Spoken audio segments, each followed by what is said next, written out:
అందరికీ నమస్తే. ఎలక్షన్స్ వచ్చినప్పుడల్లా ఓడిపోయిన ప్రతి పార్టీ ఈవీఎంల మీద అనుమానం వ్యక్తం చేస్తారు. అదే ఎలక్షన్స్లో కనుక వాళ్ళు గెలిచినారనుకో నో ఈవీఎం. ఇప్పుడు మల్లికార్జున ఖర్గే ఏఐసిసి ప్రెసిడెంట్ ఆయన చేసిన డిమాండ్ ఒకసారి చూద్దాం. మహారాష్ట్రలో కాంగ్రెస్ కూటమి ఓడిపోయిన తర్వాత ఈ డిమాండ్ను తెర మీద తీసుకొచ్చింది కాంగ్రెస్ కూటమి. మహారాష్ట్రలో ఉన్న శరద్ పవార్ పార్టీ కావచ్చు, లేకపోతే ఉద్ధవ్ ఠాక్రే పార్టీ కావచ్చు, ఈ పార్టీలు కూడా అనుమానం వ్యక్తం చేస్తున్నాయి ఈ రిజల్ట్ ఎట్లా వస్తుంది.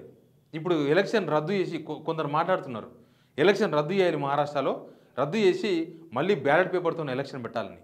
ఇప్పుడు మల్లికార్జున ఖర్గే ఏఐసిసి అధ్యక్షులు ఏమన్నారు వినండి. విన్న తర్వాత అసలు ఎందుకు ఈ డిమాండ్ వస్తుంది, ఎందుకు ఈవీఎంల మీద అనుమానం వస్తుంది మాట్లాడదాం. पेपर बैलेट पेपर हमको चाहिए.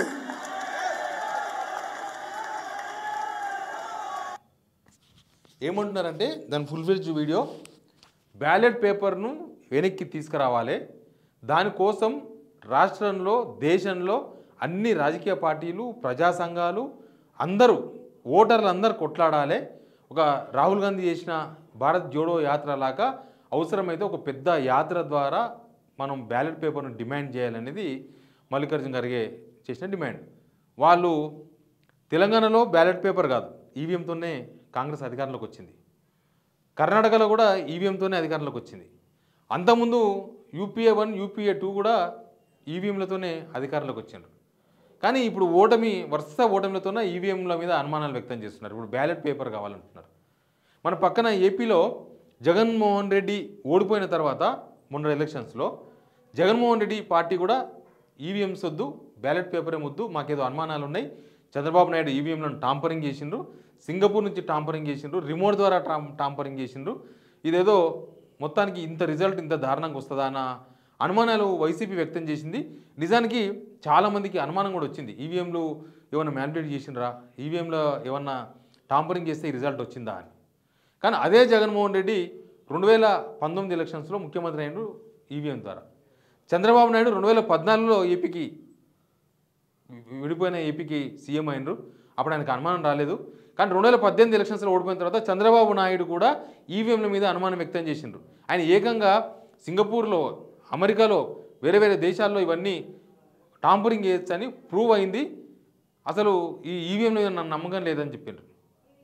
సేమ్ మన తెలంగాణలో కూడా ఈవీఎంలు కాంగ్రెస్ పార్టీ గెలిచినప్పుడు ఈవీఎంల మీద అనుమానం రాలే వీళ్ళకి. ఒకవేళ ఇక్కడ ఈవీఎంలు ఒకవేళ ఎలక్షన్స్లో ఓడిపోయితే ఖచ్చితంగా ఈవీఎంల మీద అనుమానం వచ్చేదేమో. ఇంకా అన్ని రాష్ట్రాల్లో అదే పరిస్థితి. హర్యానాలో కూడా సేమ్. హర్యానాలో ఎగ్జిట్ పోల్స్ అని తలకిందులు అయిపోయి కాంగ్రెస్ ఓడిపోయింది, అక్కడ బీజేపీ గెలిచింది. అక్కడ కూడా హర్యానాలో కూడా ఏదో జరిగింది, ఈవీఎంలు టాంపరింగ్ జరిగినాయని. దానికి కొన్ని ఆధారాలు, కొన్ని ప్రూఫ్స్ ఇవి కూడా మార్కెట్లో ఉన్నాయి.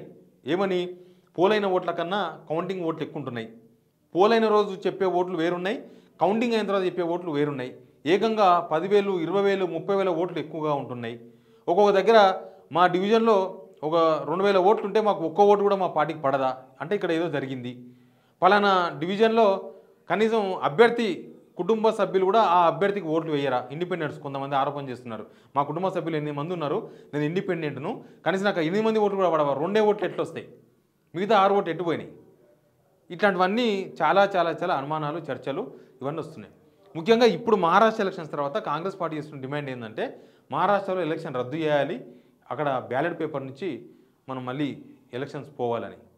దీనికి కాంగ్రెస్ పార్టీ ఒకవేళ కట్టుబడి ఉంటే మహారాష్ట్రలో ఎలక్షన్ రద్దు చేయాలన్న మిగతా పార్టీలు, వాళ్ళ కూటమి పార్టీలే, ఉద్ధవ్ ఠాక్రే పార్టీ లేకపోతే శరద్ పవార్ పార్టీ అంటున్నట్లు వాళ్ళ వాదనను ఏకీభవిస్తే కాంగ్రెస్ తెలంగాణలో మళ్ళీ ఎలక్షన్ పెట్టే దమ్ముందా?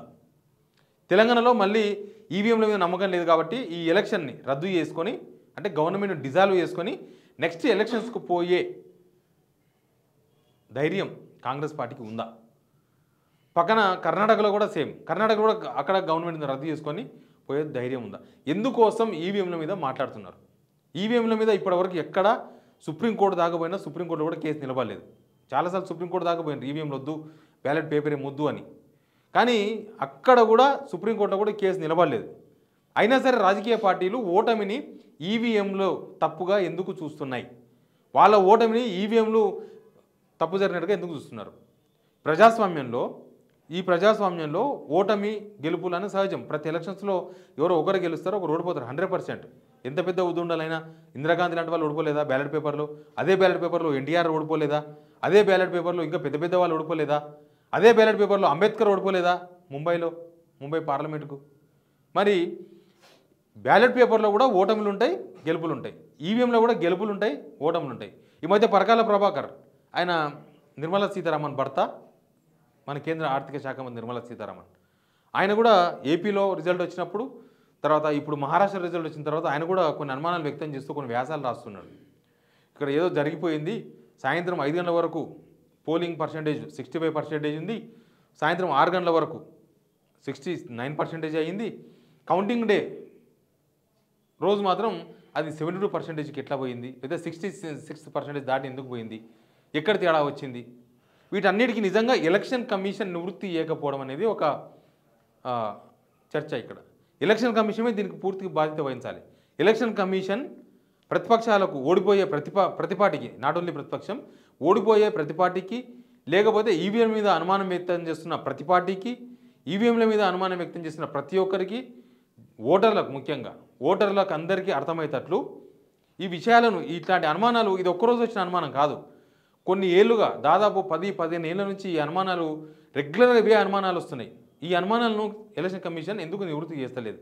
ఎలక్షన్ కమిషన్ మోడీ చెప్పినట్లు వింటుంది, మోడీ చేతిలో కీలుబొమ్మ అయిపోయింది అన్న డైరెక్ట్ ఆరోపణలు, విమర్శలు కూడా ఎలక్షన్ కమిషన్ మీద వేసిన ఎలక్షన్ కమిషన్ తుడుచుకొని పోతుంది తప్ప ఈ విమర్శలకు చెక్ పెట్టే ప్రయత్నం మాత్రం చేస్తలేదు.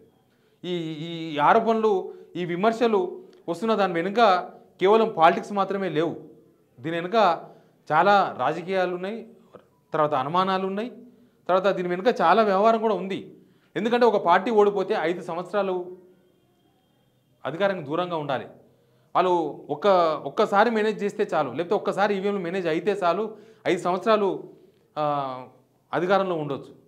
కాబట్టి ఇది చాలా కీలకమైన విషయం. ఇది ఈరోజు మిస్ అయిపోతే మళ్ళీ రేపు వచ్చేదో, లేకపోతే రేపు ఏదో జరిగిపోతే మళ్ళీ ఎల్లుండి సర్దుకోనికేనో, లేకపోతే ఎల్లుండి సర్దుకుంటే మళ్ళీ ఒక 4 రోజుల తర్వాత మళ్ళీ మనం వేరేలాగా చేసుకుందాంలే అన్నికి అవకాశం లేదు. 5 ఇయర్స్కి ఒకసారి ఎలక్షన్ జరిగేది మన భారత రాజ్యాంగం ప్రకారం, మన భారతదేశంలో.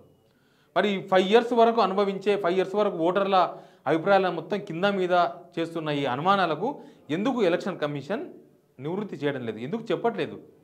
అవసరమైతే దీని మీద అవగాహన కల్పించాలి, ఓటర్లకు అవగాహన కల్పించాలి, రాజకీయ పార్టీలకు అవగాహన కల్పించాలి. ఎందుకు ఓడిపోయే పార్టీలు ఎందుకు ఆరోపణ చేస్తున్నాయి, ఎలక్షన్ కమిషన్ ఎందుకు లైట్ తీసుకుంటుంది అనేది ఇక్కడ ప్రధానమైన చర్చ.